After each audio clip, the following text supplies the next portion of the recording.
Histoire d'Or présente Histoire de vous dire merci. Merci. Merci. Merci. Merci. Merci. L'histoire continue avec Histoire d'Or. Toutes nos équipes vous remercient de votre fidélité et vous attendent en magasin ou sur notre site histoiredor.com pour trouver le bijou idéal pour ce Noël si particulier. Histoire d'Or, votre histoire en bijoux. La Fabrique Audio présente Pourquoi pas? à écouter sur toutes les plateformes de podcast www.lafabriqueaudio.com. Vous êtes en forme quand même? Non, moi je suis défoncée, mais... Ah voilà. On le sait que tu es en forme, Angèle. Non, mais j'ai repris le sport, alors du coup j'ai des courbatures. Ouais, n'en fais pas trop Elle de a sport. fait le tour de sa cuisine, elle en peut plus. 5, 4, 3, 2, 1. We're online. And you've got it. Quand je suis tombée enceinte, t'étais même pas le père et pourtant t'étais là. On peut le faire en écoutant le CD du Cri des Baleines. Comment t'as fait pour venir si vite? Je ne fais pas l'amour, je baise. Peu importe si c'est le mauvais choix ou un choix précipité. Je t'aime. Ça valait le coup. C'est magnifique. Je t'aime. Je t'aime. Ne me touche pas. Je suis très heureux pour toi. Est-ce que ça te dérange si on appelle ma mère? Et peut-être que si on s'est séparés autant de fois, c'était seulement parce qu'on en avait besoin. Vraiment, désolée. J'en suis... Tu t'en vas. Je t'en prie, fais pas ça. Eh bien salut tout le monde, merci de nous rejoindre. Le podcast et pourquoi pas, un podcast de la Fabrique Audio, on est ravis d'être avec vous. Bonjour Angèle. Bonjour les amis. Est-ce un ange ou un démon? Peut-être que c'est les deux, on ne sait pas. Angèle est avec nous aujourd'hui depuis Marseille. Elle était la nouvelle de l'équipe il y a encore un mois, mais entre-temps, elle a racheté toute l'émission. Elle est comme ces gens avec lesquels tu joues au Monopoly et qui achètent la rue de Rivoli, la rue de la Paix, les 4 gares et tout, tu sais. Ils disent j'achète. Voilà. C'est Marine qui est avec nous. Bonjour la nouvelle, qui n'est plus nouvelle. Comment ça va depuis Istres? Eh ben, ça va toujours très bien, j'espère que vous aussi. Une petite ville de province coincée entre la mer et la garrigue dans les Bouches-du-Rhône, en Provence-Alpes, Côte d'Azur. Nos régions ont du talent. Allez visiter nos régions, surtout pendant l'été, pendant le Corona. Comment ça se passe en Provence-Alpes Côte d'Azur? Ça va. Ça va? Ouais. Les cigales sont là? Il paraît qu'elles ont mis du temps à venir cette année. Ah bah d'habitude c'est le 15 juin, donc non, c'était bon là. Ah ok. Une fois n'est pas coutume, il est à mes côtés carrément sur le balcon de la Grande Motte. Il sent bon le sable chaud, la naphtaline. Il a débarqué à la Grande Motte avec son râteau, avec ses pelles, avec son seau. Et je peux vous dire qu'on va en faire des châteaux de sable ensemble ce week-end. C'est Ben le Lyonnais qui est grande motois aujourd'hui. Ça va Ben? Salut tout le monde. Je suis venu en bateau stop. Je lui ai dit, le premier truc a commencé en lui disant te gare pas sous l'appart. Parce que c'est cher et tout, pendant l'été, la place de parking, machin. Gare-toi au cimetière directement. Voilà. Et là, gare-toi au cimetière, c'est une phrase qui fait un peu peur, tu vois. C'est ça met dans une ambiance. Et je crois que j'ai trouvé mon épitaphe. Bon, comment ça va les amis? Marine, tiens, on va commencer avec Marine. Tu sais que tu nous donnes envie toujours avec tes photos de piscine, hein. Est-ce que, voilà, Marine, c'est, son Instagram, c'est soit la piscine, soit la pétanque. C'est ça, c'est ma vie tourne autour de la piscine et de la pétanque. Et tu fais une pétanque dans la piscine? C'est ça, je fais de l'aquapétanque. Angèle, comment ça se passe toi? La pétanque est également de la partie, hein, pour toi. Oui, c'est prévu pour tout à l'heure d'ailleurs. Oh là là là là là là. Ben, toi, est-ce que t'as fait ta première partie de pétanque de l'année? Oui, j'ai fait il y a pas longtemps. C'est vrai? Mais c'était du palais vendéen. Ah, ouais, c'est quoi? Nous, les bobos, on fait du palais vendéen, parce que c'est avec système de palais comme de hockey. Et faut tirer sur une cible, c'est hyper sympa. Mais si vous connaissez le palais vendéen, dites après que nous... Polki, on a le palais vendéen. Je l'ai découvert, ça m'a mis un joie et je suis dans la fédé. Alors moi j'ai fait du molki également. Oh là là, ça compte? Tu valides? Je valide ton été. Merci beaucoup. Bon, ça y est, en tout cas l'été est là, hein. L'été c'est quoi? C'est le soleil, je sais pas moi, la plage, les maillots de bain. L'été c'est le sable chaud, les vagues, les barbecues, les coups de soleil. L'été, c'est les soirées qui finissent au bord de la piscine, complètement éméchées. Hein? Alors, c'est les voisins qui crient, tu sais, c'est pas bientôt fini, hein. Il y en a qui travaillent demain matin. Et alors? L'été, c'est les glaces, c'est les chichis beignets chouchous de la plage. L'été, c'est les cousins que t'as pas envie de voir, mais que tu vas voir une fois par an. Et donc, ça tombe l'été. L'été, c'est aussi les grandes retrouvailles en famille, les parties de pétanque avec les lumières du réverbère, les parties de belote également sous la treille à 1h du mat. L'été, c'est les moustiques. Et c'est les embouteillages aussi. Ouais, les moustiques qui viennent te piquer les chevilles, tu sais. Et il y a toujours quelqu'un l'été qui te dit, moi les moustiques, ils aiment pas mon sang, ils préfèrent le sang sucré et le mien il est pas sucré. On a tous connu ça, non? Ouais, c'est ça. Ou alors moi je suis une plateforme. Ah oui d'accord, elle accueille tous les moustiques de la terre. Elle prenait tout. L'été c'est les livres que tu commences sur un transat et que tu ne finiras jamais. L'été c'est aussi l'épilation à la cire pour enlever les derniers bulbes de poils de tes jambes avant d'aller à la plage. L'été c'est quand même aussi le pastis, hein, le rosé. L'été c'est le camping. l'odeur de la tente qui pue parce que t'as attendu toute l'année avant de l'ouvrir. On a tous connu. Et puis l'été, c'est aussi les sudoku, les devoirs de vacances, les passeports que les enfants commencent et eux non plus ne finiront jamais. C'est les amours aussi, amour de plage, amour éphémère. Et c'est un petit peu de ça dont on va parler. D'ailleurs, si vous souhaitez nous en dire un petit peu plus de votre côté, des anecdotes à nous lâcher, on vous attend sur l'Instagram de Et Pourquoi Pas, puis sur le groupe Facebook de Et Pourquoi Pas. Soyez les bienvenus. Merci d'être avec nous dans Et Pourquoi Pas. Tiens, derrière, il y a un bouquet pour toi. Et vous trouvez que cette sorte de vie sans attache est amusante? Tu es merveilleux. Qui je vais rencontrer? Tu te masturbes? Accepte-moi comme je suis et je t'accepterai comme tu es. Pourquoi je suis au courant? Bon, on est bien, on est sous la trail là quasiment. Hein. Alors moi, ce que je vous propose, c'est que on fasse un petit feu de camp. Là, imaginez qu'on est sur une plage. Imaginez donc c'est l'été, c'est pas très difficile à imaginer puisque c'est réellement l'été. Et imaginez donc qu'on soit tous avec la guitare autour d'un feu de camp et que je joue Ben Harper. Et que tu joues Ben Harper avec tes cheveux lâchés au vent. Vous êtes prêts avec le feu? Qui fait le feu? Angèle, tu peux faire le feu?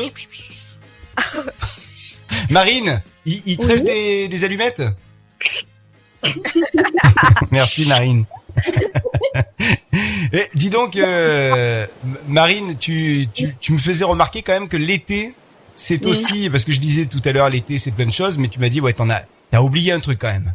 Le principal, les caravanes et les claquettes chaussettes des Allemands. Mais ça c'est vrai. Comment ai-je pu oublier les caravanes? Les caravanes, pour aller sur la plage. Ouais. Okay. Le cauchemar des merguez. C'est aussi, il fait trop chaud pour faire l'amour, non? Ou ça va? Oh non, jamais, il fait jamais trop chaud pour faire l'amour. Et d'ailleurs, la première question qu'on pourrait se poser, est-ce que vous préférez faire l'amour quand il fait trop chaud ou quand il fait trop froid? Grande question. Il n'y a pas de préférence. Toutes les températures me vont, madame. Toutes les températures, tous les jours de l'année. Bon, en tous les cas, on va se poser donc des questions, vous l'aurez compris, sur les amours d'été. On est autour de notre petit feu de camp. Et donc on a envie de se raconter nos histoires d'été. Quand on est dans un feu de camp, il y a toujours un mec qui est part pisser. Ou aussi un mec qui joue à la guitare à quelques kilomètres de là, mais t'entends, tu sais, qu'il chante mal et tu l'entends avec sa guitare au loin, ça fait c'est un beau roman. Il y a toujours ça quelque part, tu vois. Non, mais t'as surtout toujours le beau gosse de la plage qui joue de la guitare avec toutes les meufs qui sont là. Mon Dieu, il est trop beau, il chante trop bien. Mais ouais, mais il fait toujours la même, de chanson. Mais excusez-moi, mais vous allez à quelle plage? Parce que moi, j'ai toujours Rodriguez et Juan en Léo avec leurs blues. Moi, j'ai jamais eu le beau gosse sur la plage. Toi, t'as Ay Bodega.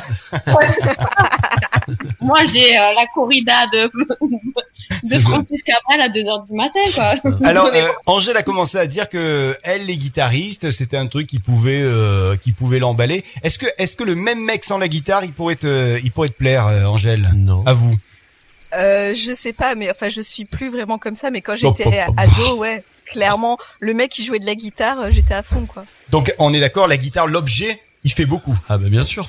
Ouais, c'était le mec, il avait une belle voix, il chantait bien, c'était un musicien, c'était un peu genre un artiste, tu vois, du coup c'était... Et quand tu voyais son visage plein d'imperfections le matin, tu te rappelais qu'il chantait plutôt pas mal la veille. Mais non, mais parce que je le voyais pas le matin, moi j'étais prude et chaste adolescente. Oui, tu rentrais dans le camping. Mais c'est podcast mytho, là. Chaste, toi? Bon, à l'époque de l'adolescence, oui. C'est vrai? Et c'est après que tout est parti en barbecue? Ah bah j'ai commencé tard, mais je me suis bien rattrapée depuis. Hein.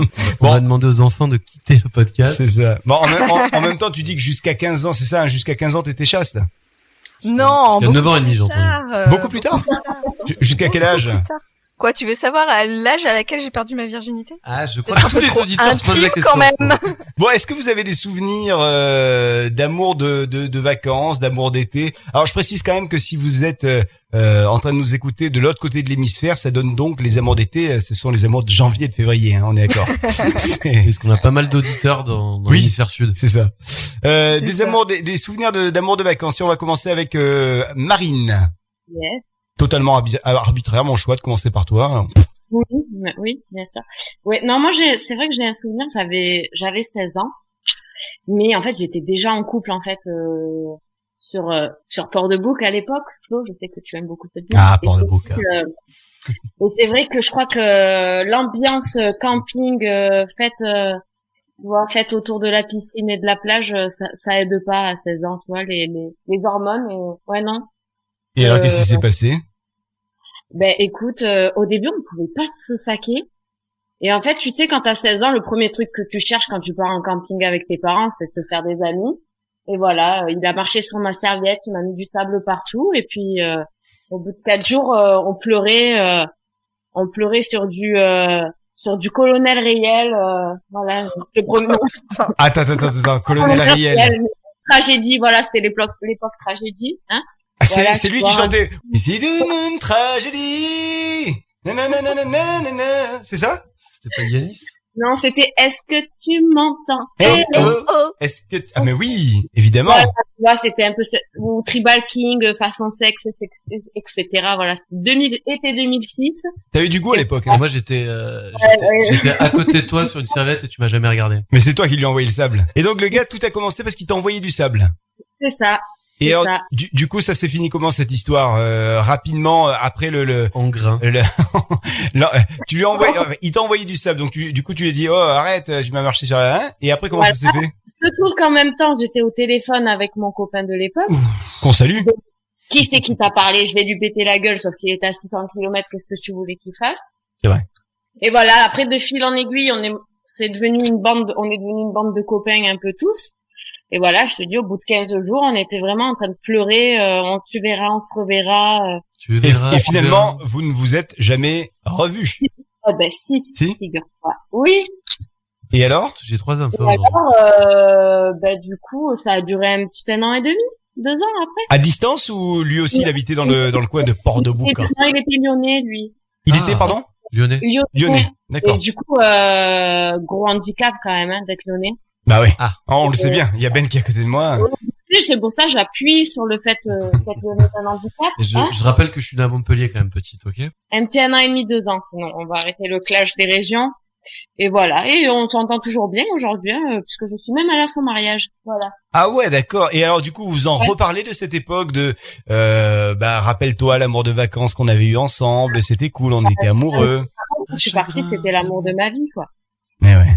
Et après, quand t'as 16 ans, je te dis, la chaleur, l'odeur du monoeil, Magic System, voilà, quoi. Surtout Magic System. On dit premier Gao n'est pas Gao. T'es en folie, quoi. Exactement. C'est ça. Voilà. Et alors, d'après toi, tu disais que c'était l'odeur du monoeil, l'odeur de, je sais pas, la crème solaire, machin, mais, d'après toi, c'est quoi? C'était les hormones pendant l'été qui étaient plus exacerbées ou il y avait autre chose qui faisait que, effectivement, cette période-là était folle? Alors je vais être très cliché. Tu sais, dans la télé-réalité, à chaque fois ils font c'est une aventure humaine et les émotions sont décuplées. Exact. Eh ben non mais tu sais, dans les campings c'est pareil. Quand t'es H24 avec ton groupe d'amis parce que tu vis ensemble, hein, clairement en camping. Après tes parents ils existent plus quoi. Tu fais tous les clubs ados etc. Ouais. Et je trouve que c'est ce côté-là que je trouve que ouais, c'est beau. Tes enfants. Genre le seul moment où tu croises tes parents, c'est le soir dans le camp, tu sais, où tout le monde fait la queue leu. Mon père, c'était mais qui êtes-vous? Ah oui, c'est vrai, tu es ma fille. Pardon. Non, voilà. Ouais, non, je trouve que ouais, ça donnait ce côté un peu colo, mais colo d'ado et c'est vraiment décuplé. Je trouve cette ambiance camping, plage. Vraiment, tu vis avec eux 24/24 quoi. Bah ouais. Et à l'époque, il y avait pas tous les réseaux sociaux, tout ça, donc. On se donnait rendez-vous le soir au bar du camping. Non, ouais, je trouve que c'était l'ambiance qui faisait que. Oh là là, c'est sympa les campings. Moi, j'ai pas fait hyper beaucoup de camping. J'ai plutôt commencé les campings genre à 18-20 ans avec les potes. Okay. Mais avant, tu sais, adolescent avec les parents, non, jamais. Ouais, t'as jamais fait la danse du camping autour de la piscine, quoi, et le concours de pétanque. Et non, j'ai pas fait ce genre de truc. Et le biche volé. Ah, moi, c'était vraiment, on n'attend pas Patrick, hein, On n'attend pas Patrick. Ben? Moi j'ai une histoire d'un amour de vacances qui était assez qui m'a retourné même, j'ai mis des années à m'en remettre. C'était donc j'étais en Espagne sur la Costa Brava avec les parents d'un pote et un pote donc qui m'avait amené parce qu'il voulait pas rester qu'avec ses parents. Donc j'étais un peu la caution de ses vacances. Et un soir sur la plage pendant que ses parents dormaient, on a rencontré deux jolies créatures. Et on est tombé fou amoureux d'elles, quoi, surtout moi. Et elles étaient jeunes filles au pair, elles étaient un peu plus âgées que nous. Et elles nous ont dit, rejoignez-nous dans la maison où on garde les gamins, parce que nous on peut pas sortir le soir. Et à minuit on devait aller les rejoindre dans la maison. Sauf que on dirait un vieux scénario de film. Ouais, dans la maison. Le plan a marché. Sauf que les parents sont rentrés un peu plus tôt. Et moi, j'ai dû me cacher pendant 3 heures. Ouais. Non, comme dans les films, alors vraiment. Et donc, je me suis caché, je suis sorti par derrière, j'ai eu un petit bisou, quoi. T'es un peu moins fou que ce que je croyais. Ouais, mais avant, il y avait eu des trucs. Non, avant, on a beaucoup discuté. Non, c'est pas vrai, j'ai vu la vidéo sur YouTube. Non, mon pote, en plus, lui, carrément, il s'est pris un stop. Donc, c'était fin de la soirée pour lui. Et moi, j'ai quand même négocié le petit bisou, un petit préliminouche, tu vois, mais c'était pas Cancun, quoi. Ah ouais. Mais c'était sympa. Il y avait les gamins qui dormaient à côté. Donc, je me suis planté de chambre et j'ai cartonné les gamins. Ça, c'est beau, ça. Oh, t'es horrible. Angèle, un amour de vacances. C'est un amour de vacances. C'est une histoire sans lendemain. Moi, j'en ai eu plusieurs des amours de vacances. Moi, j'ai un peu genre grandi au camping, hein, parce que mes grands-parents avaient un mobil-home à demeure. Où ça? Jusqu'à, à Saint-Raphaël. Ah, d'accord. Et donc, j'ai appris à marcher là-bas, j'ai appris à nager là-bas. Il y a ta photo quand on y va. C'est du coup. Exactement. Le camping s'appelle Angèle. C'est ça. C'est ça. Le camping s'appelle Angèle. Et bref, et une fois, adolescente, comme c'est cool de partir avec les grands-parents en vacances, mais adolescente, voilà, bon. Donc j'avais emmené une copine et on avait rencontré des garçons. Et effectivement, elle était comme Marine, elle était déjà en couple et elle a trompé son copain avec un des garçons. Aïe aïe aïe. Et moi j'avais pas d'amoureux, donc du coup je m'étais trouvé un amoureux. C'était resté somme toute assez chaste quand même, mais tu vois, c'était le truc en fait, c'est ce que disait Marine à l'époque. Moi en plus, je suis un petit peu plus vieille qu'elle. Il y avait pas déjà nous on n'avait pas de téléphone portable, vous avez que 15 ans d'écart, hein, c'est rien. C'est ça. Et du coup, c'est vrai que maintenant, je pense que les amours de vacances, tu peux les faire quand même prolonger un peu plus facilement que à l'époque. Une fois que tu te quittais, c'était t'échangeais les adresses postales et tu t'envoyais des lettres. Et si tu voulais t'envoyer des photos, tu vois, fallait prendre la photo. Mais comme c'était la photo sur pellicule, fallait que t'attendes la fin de la pellicule. Pardon, rappelle-nous ton siècle de naissance déjà. Je suis née en 1800 et c'est vrai que du coup t'attendais de développer la photo, de la mettre dans l'enveloppe, d'envoyer la lettre, de recevoir la réponse. Donc s'il y avait tu vois, ce qui faisait que quand tu y étais pendant la période de vacances, forcément tu vivais tout c'était beaucoup plus fort, beaucoup plus intense parce que tu savais que c'était maintenant ou jamais, quoi. Donc c'était pas ok, on se voit et puis après on s'envoie un petit texto, on s'envoie des snaps, il y avait beaucoup plus de, je sais pas, c'était une autre époque, vraiment. Et puis c'est vrai que comme tu dis, quand on sent qu'il n'y a pas possibilité de voir, parce que là maintenant on peut se déplacer beaucoup plus facilement. Je parle du monde avant confinement. Hein. Je parle du monde avant Covid. Ok, on est d'accord. Je parle pas du monde après, mais dans le monde avant confinement, on pouvait se déplacer facilement, on pouvait prendre des avions facilement et polluer la terre facilement. On pouvait aller à Moscou, à Toronto ou à Rio de Janeiro, et c'était quasiment comme si on allait à Port-de-Bouc. On y revient, Marine. Là, à l'époque, c'était différent. Si t'avais quelqu'un qui habitait ne serait-ce qu'à 150 bornes de chez toi, c'était un petit peu plus compliqué, quoi. Mais ouais. Et puis en plus, moi quand j'étais ado, je te dis, il y avait pas les téléphones portables, donc c'était les téléphones des parents, le téléphone fixe, donc t'avais quand même moins d'intimité. Et puis c'était, tu t'écrivais, il y avait pas les mails, tu t'écrivais des lettres avec un stylo et un papier, tu vois. Donc la temporalité était pas la même, donc forcément quand tu vivais le truc, fallait que ce soit hyper intense de suite, et du coup tu tombais amoureux au bout de 1 seconde et demie, parce que t'avais pas le temps en fait de faire durer sur la longueur, quoi. Mais ça faisait monter le désir, tu dis. Exactement. D'attendre chez toi en faisant rien cette lettre qui arrivera de Kevin. Kevin, c'était pas un prénom quand Kevin, non, jamais. À son époque, c'était Alain, Charles. C'est ça, Bernard. Tu t'es tapé avec Bernard. Mais oui, en fait, le côté aussi Instagram, réseaux sociaux direct, en fait, c'est que t'es dans la continuité tout le temps avec la personne. Donc c'est vrai que les gamins aujourd'hui, ils se disent pas on se revoit dans 6 étés dans les Landes, c'est dans une semaine tu repasses. Ça a changé vraiment ça a modifié les rapports sociaux complètement. À la fois ils se disent ça, ils peuvent se dire ça, mais souvent finalement on l'a bien vu, les gens se voient moins maintenant qu'avant, parce que maintenant on a l'impression d'être avec les personnes quand on est par texto ou par Instagram ou par je sais pas quoi. Oui, mais c'est pas pareil. Mais c'est pas pareil, ça c'est vrai. Bon, c'est surtout que quand tu à l'époque, quand du coup tu revoyais les personnes, que ce soit tes amis ou pourquoi il s'appellerait pas à l'époque le podcast? C'est ça. À l'époque. Et que en fait, bah du coup, t'avais des choses à te raconter. Que maintenant, finalement, même les gens à qui t'as pas parlé depuis 5 ans, bah en fait, tu connais toute leur vie. Donc quand tu les revois, finalement, tu leur demandes pas et alors machin, parce que tu sais déjà le boulot qu'ils font, tu sais déjà où ils sont partis en vacances, combien de gosses ils ont, comment ils s'appellent, à quoi ils ressemblent. Est-ce qu'ils mangent Parce qu'il bio? y a tout sur les, voilà, s'ils mangent bio ou pas, s'ils ont fait caca ou pas. Voilà. Et parce qu'il y a tout sur les réseaux sociaux, donc c'est vrai que les rapports sont vraiment différents. Mais je vais essayer d'apporter un petit espoir dans cette jeunesse que tout le monde fracasse depuis le début. L'autre fois, j'étais dans un bus avec 3 jeunes qui étaient devant, casquettes sur le côté, Croco, Lacoste et tout.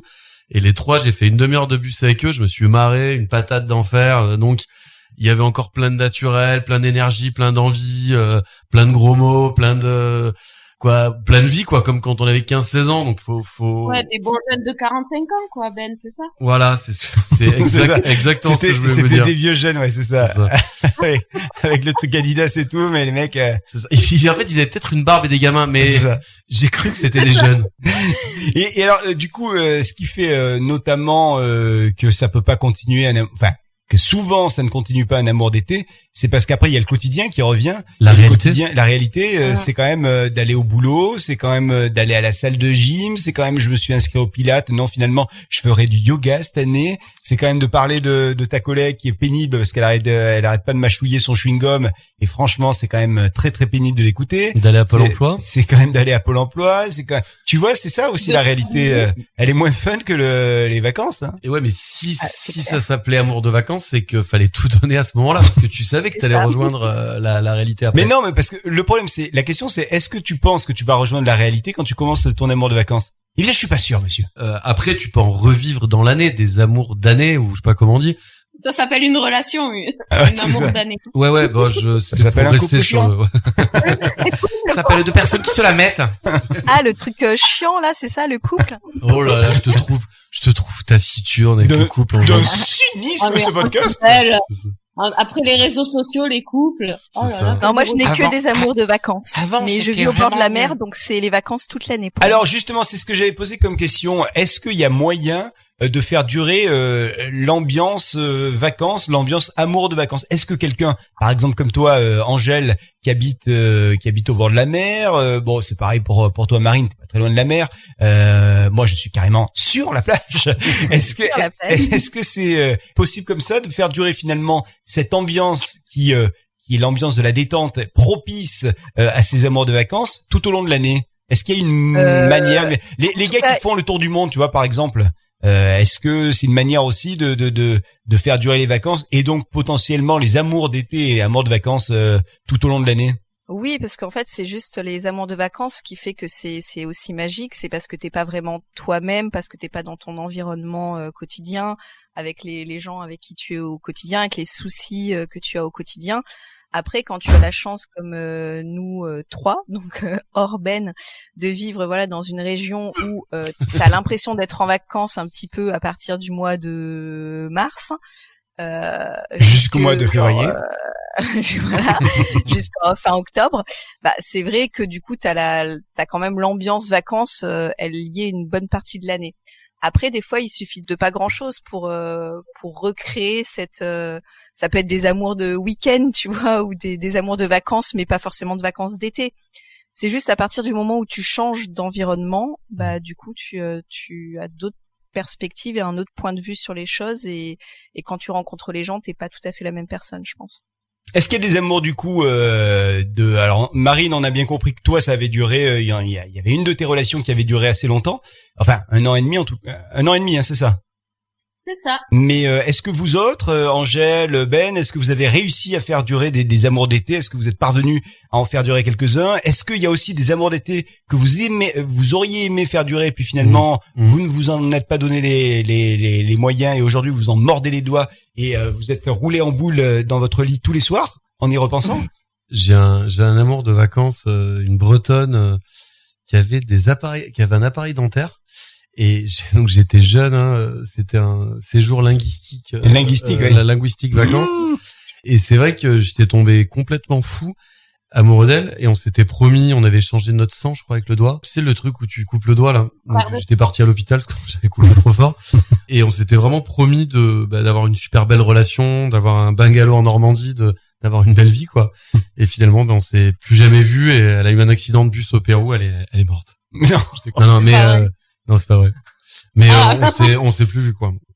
Le problème, c'est qu'avec lui, on sait pas à partir de quel moment l'anecdote est fausse. C'est ça. Bah, c'était à partir du moment où je disais un jour en été. Depuis l'appareil dentaire. D'accord. Bon, et alors du coup, Angèle, toi, il y a des amours que t'aurais aimé faire durer? Oui, il y en a un, mais alors pour le coup, j'étais adulte et c'était en colo, mais on était animateurs. On était tous les deux animateurs, mais c'était avant l'époque des réseaux sociaux et donc on avait juste le téléphone portable et puis les mails, tu vois. Ah, quand même. Peut-être que Skype existait, mais je suis même pas sûre. Et en fait, c'est vrai que moi j'étais à Nice. On s'est rencontrés dans la région lyonnaise en colo, mais après moi je partais vivre à Nice. Lui c'était un Breton aussi. Et tu vois, et Nantes-Nice, c'était un peu loin. Et donc on a essayé quand on s'est connus. En fait, les colos, c'est comme au camping. Hein, c'est ce que disait Marine tout à l'heure. C'est comme la télé-réalité. Tout est décuplé parce que t'es 24 heures sur 24 ensemble pendant 3 semaines. Et donc voilà, c'était l'homme de ma vie, j'étais la femme de sa vie, voilà. Et en fait, chacun est retourné dans son coin de France. On a essayé de faire durer. Moi, je suis allée le voir une fois sur Nantes, mais après, en fait, ça s'est étiolé. Et puis jusqu'au jour où il m'a dit, écoute, moi, j'ai envie d'être avec toi et pas d'être avec toi en te voyant une fois par mois. Donc du coup, c'est mieux si ça s'arrête. Et en fait, ce que je regrette, puisque c'était là ta question, c'est que je me dis que peut-être que si à l'époque les réseaux sociaux ou tu vois où au niveau même du téléphone, des trucs comme ça, parce qu'il y avait pas non plus l'illimité à l'époque. Si on avait eu moyen de... Mais quelle est cette époque étrange? C'était, je sais pas, c'était avant 2006. Et du coup, je me dis que si on avait réussi à distance à perpétuer un peu ce lien, peut-être que du coup, ça aurait été plus... Ça aurait pu durer. Aujourd'hui, tu aurais fait 4 gamins, le mec. Mais c'est ça. Mais après oui. Après c'est vrai que c'est difficile d'imaginer des hypothèses quand vous avez fait des vrais choix. Mais oui, la colo, moi qui ai fait beaucoup de colo, animateur de colo, c'est un énorme facteur de rencontre. Ouais. Ça là je te rejoins Angèle et je vais pas raconter mes histoires maintenant de colo. Si. Mais il y en a eu des vraiment sympas quoi. Les histoires de colo. On fera après les amours de vacances, les amours de colo. Voilà. C'est ça. Est-ce que c'est le genre d'incréateur comme dans le film Nos jours heureux? Voilà, c'est un peu dans l'esprit. Alors, si vous souhaitez, juste une petite parenthèse, si vous souhaitez découvrir les histoires d'amour de Colo, de Ben, il y a un ouvrage qui est sorti aux éditions Flammarion. Il vient de sortir dans les meilleures librairies de France. C'est un super ouvrage. Avec pas mal d'illustrations quand même. Il y a 4 tomes. Il y a 4 tomes, effectivement. Il y a le tome de Savoie qui est pas mal, c'est le dernier volume.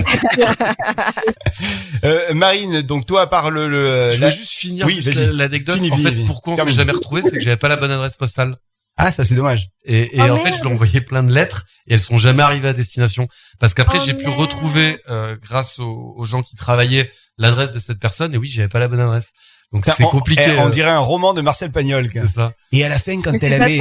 C'est que t'imagines, elle a cru qu'il lui avait jamais envoyé de lettre. Non mais c'est ça, mais je vous dis, c'est le film. On peut pas la retrouver maintenant, Ben. Ah ouais. Est-ce qu'il y a pas qu'on retrouve cette personne? Allez. Et qu'on l'appelle dans le podcast. C'est ça. C'est là où tu veux aller, non? On te voit venir, Marine. Ça, c'est la professionnelle de la radio, tu vois. Est-ce qu'il y aurait pas moyen qu'on appelle cette personne et qu'on lui fasse un canular? Et là, je fais le petit Julien Courbet, tu sais, là, le petit doigt, là, pour appeler les... Alors, non, juste un truc, je disais en rigolant, mais c'est une réalité. Ce que tu viens de raconter, Ben, c'est l'un des synopsis d'un film et surtout d'un roman de Marcel Pagnol où, alors je sais plus lequel, peut-être c'est Le Temps des Secrets, mais j'en suis pas sûr, où, il y a le personnage qui est amoureux d'une personne et il y a un échange d'adresse postale et puis c'est lui qui est censé envoyer la lettre à elle et en fait il lui envoie des lettres toute sa vie, mais toute sa vie les lettres n'arrivent jamais et en fait on ne le sait que genre 20 ans plus tard quand le fils de la dame finalement elle aura fini par refaire sa vie eh bien, reçoit toutes les lettres. Un amoncellement de lettres. On voit plus la personne tellement qu'il y a de Et lettres. d'ailleurs, les lettres finissent en insultes. Tu sais, à la fin, c'est carrément lettre de psychotique. Quoi. C'est ça. Moi, si je t'attrape. Ouais. Qu'est-ce que c'est ça de pas répondre aux lettres Alors, avec l'accent en plus, l'accent de d'Aubagne. Oh, c'est possible ça de pas répondre. Oh, fâche. Flora, Oui. en tant que grand fan de Marcel Pagnol, Oui. je peux te dire que le livre s'appelle Le Temps des Amours. Ah, le temps des... Ah ben voilà, tu vois, j'ai dit le temps des secrets parce que c'en est un autre. C'est la suite. C'est que les lettres, finalement, sont reparties en mail. Voilà. Alors, le temps des secrets, il me semble que c'est c'est la suite.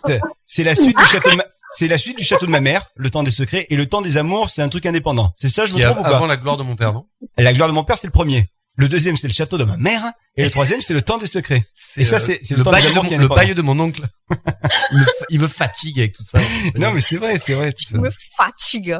Et nous, avec Marine, on a une forte culture pagnole, hein. Vous avez de belles cultures sudistes. Bah, ça, c'est... Alors, j'ouvre une parenthèse. Moi, désolé, mais j'ai un prénom qui vient directement de Pagnol. Angèle. Pourquoi ça vient de quel bout? Bah, Angèle, il y a un des gars qui, c'est ça. C'est le frère de, mais le mec, il sait pas du tout, quoi. C'est le frère de Jean Reno. Non, c'est un film avec Fernandel. Oui. Arrête. Oui, mais Fernandel, c'est pas Pagnol. Avec Mais non, mais c'est fait par... C'est vraiment une mytho, en le fait. scénario. Écoute, c'est Angèle, pas Fernandel qui a écrit le scénario. Ouais. C'est Pagnol. C'est pas Spielberg non plus, hein. Alors, juste une petite parenthèse. Mon papa, peut-être que je vous l'ai déjà dit, mais mon papa était le voisin de Marcel Pagnol. Ou plutôt, Marcel Pagnol était le voisin de mon père quand il était gamin. Marrant, ça, non? Ça, c'est rigolo. Et ils ont fait des molki ensemble. Et ils ont fait des molki ensemble. C'était incroyable, non? Incroyable. Vous le saviez, ça? Incroyable. Et je propose de voir une photo en noir et blanc, là, comme dans les documentaires. Exactement. On a retrouvé Marcel. Allez, rapidement, avant de se quitter, parce que le temps passe, hein, ici, quelques questions coquines, si vous le voulez bien. And you've got it. Je n'ai jamais aimé ça. Si tu m'aimes, accepte-moi comme je suis, parce que je ne changerai pas. Toute la vie est un jeu de chance. Moi, je suis invisible à ses yeux, j'existe même pas. J'ai besoin, je sais pas moi, d'une tactique, d'un conseil, quelque chose. Première question coquine qui concerne la fellation. D'après vous, de quand date la fellation? Est-ce qu'elle date de toujours, de l'ancienne Égypte ou du Moyen-Âge? Marine. Alors moi, je sais qu'il y a un personnage, je crois que Félix Faure, qui est mort en se faisant faire une fellation, ouais, un des présidents de la République qui président de la République, je dirais depuis toujours.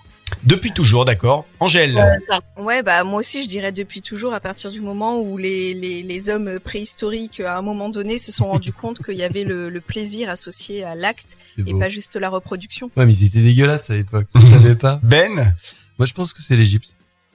Eh bien, c'est du Moyen-Âge, en fait, c'est au Moyen-Âge que cette pratique est devenue parce qu'ils le disaient pas avant, c'est tout. Ça. Non, a priori, avant, ça se faisait pardon, mais excuse-moi, aussi. mais les Romains et les Grecs qui étaient à voile et à vapeur, tu crois qu'ils faisaient pas ça? A priori, non. Selon Mythe et Parade Magazine. Le triolisme, ça existe d'après vous? Oui ou non? Est-ce que c'est un vrai mot ou est-ce que c'est le triolisme? Le triolisme, oui, c'est quoi? C'est faire l'amour à trois, c'est un threesome? Ok. Marine? Un threesome. Je dirais pareil qu'Angèle, mais sans l'accent. D'accord. Moi, je dirais que c'est un nouveau sport. Je dirais que c'est un nouveau sport nautique. Un nouveau sport nautique pour, où on s'enfile quand même à la fin. Eh ben non, effectivement, ça n'existe pas. Effectivement, c'est une pratique qui n'existe pas, le triolisme. Intéressant quand même. D'après vous, qu'est-ce que un candoliste? Un mec qui fait l'amour avec des candelles, avec des bougies? Non, c'est quelqu'un qui fait l'amour avec une photo de Philippe Candeloro. Candeloro, ouais. Est-ce que c'est un homme qui enchaîne les conquêtes ou est-ce que c'est un homme qui aime regarder ses partenaires faire l'amour avec quelqu'un d'autre? Ah, c'est ça. Ça doit être ça, ouais, la deuxième. C'est la bonne réponse. Bravo les filles et les garçons. Comment s'appelle le préservatif féminin d'après vous? Est-ce que ça s'appelle le présermeuf? Est-ce que c'est le condo woman ou est-ce que c'est le fémidum? Fémidum. Ben. Fémidum. Fémidum. Pareil pour Marine. Angèle? Fémidum. Eh bien, oui, c'est le fémidum, effectivement. qui est notamment disponible dans la plupart des plannings familiaux, mais par contre on ne le trouve pas vraiment en pharmacie, à moins de le trouver dans certaines pharmacies un petit peu exceptionnellement. Les tests ont montré qu'il a les mêmes propriétés que le préservatif masculin pour la protection contre le VIH et pour la contraception, mais il n'est pas utilisé dans la société actuellement. Ouais. On peut en trouver, la pilule on peut en trouver en quincaillerie. Exactement, Marine, comme la pilule masculine. Ouais, c'est encore un truc social. Qui est la déesse protectrice du mariage? Est-ce que c'est Héra, femme de Zeus? Est-ce que c'est Aphrodite ou est-ce que c'est Nabila? Ouais, Nabila. Évidemment. Eros. Et Ramazotti. non, c'est Héra, c'est la femme de Zeus, effectivement, qui est la déesse protectrice du mariage. Ouais. J'ai gagné. J'ai gagné une semaine au planning familial avec plein de capotes féminins. Les filles, les garçons aussi. Je vois que le feu de notre camp vient de s'éteindre. On va le rallumer avec un grand plaisir au prochain feu de camp. Je vous propose qu'on se revoie dans 15 jours, si vous le voulez bien, dans ce podcast de Et pourquoi pas. Ça vous va? On parlera encore de l'été, hein, promis. Bah, on sera toujours en été en même temps. Bah oui, hein, ça tombe bien. Avec Ben, on va aller à la plage maintenant. Bisous les filles, vous venez quand vous voulez à la Big Motte. Vous savez que vous êtes les bienvenus. On emmènera nos boules. Et il prendra son truc finlandais là ou vendéen. Voilà, le palais vendéen. Finlandais ou vendéen. C'est vrai que c'est tout à fait la même chose. Je vous cache pas qu'on en a quelques-unes de boules ici, mais on pourra, pourquoi pas, accueillir les vôtres également avec plaisir. Et en tout cas, on va faire Nous, on a des boules en plastique ici. Pour aller sur la plage. Comme les minots. Tu sais, les enfants. Ouais. Les boules vertes, roses, rose fluo, jaune, et ben voilà, elles sont là. C'est déjà fini, c'est passé vite. Hein. C'est passé très très vite. Allez, passez un bon mois de juillet, passez surtout un bel été avec les podcasts de la Fabrique Audio. À bientôt, à très vite avec Et pourquoi pas. Prenez soin de vous. Voilà, je vous souhaite de prendre des couleurs. Et mettez de la crème solaire. Ouais, soignez-vous les uns les autres. Mettez des casquettes. Et des capotes. Pourquoi pas? Vous souhaitez devenir sponsor de ce podcast? Contact @lafabriqueaudio.com